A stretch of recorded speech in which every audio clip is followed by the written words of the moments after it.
Hello साथीहरू, आज चाहिँ म फर्सीको पाता, ढाईको पाता अनि म चाहिँ एउटा छु है। अनि आलु, यो चाहिँ तरुलको, अनि यो चाहिँ फर्सीको, ढाईको, अनि यो चाहिँ मैले बेसन पनि तयार गरेँ है चप पकाउनुको लागि। चप पनि मैले पकाउँदैछु, ल पाकिसके पनि है हेर्नु थालेँ है। मैले चाहिँ पाकिसकेपछि फेरि ओरिकन मैले थालमा पनि राखेँ।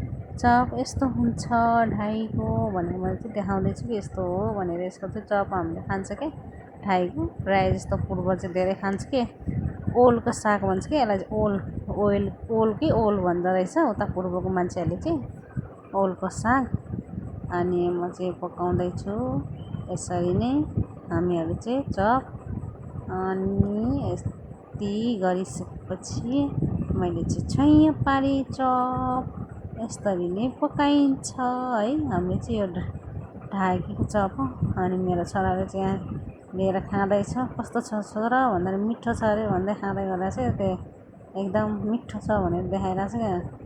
अनि गयो है। यसरी पाकिसकेपछि मैले चाहिँ आलु पनि पकाएँ। आलुको यसरी पाक्यो। आलु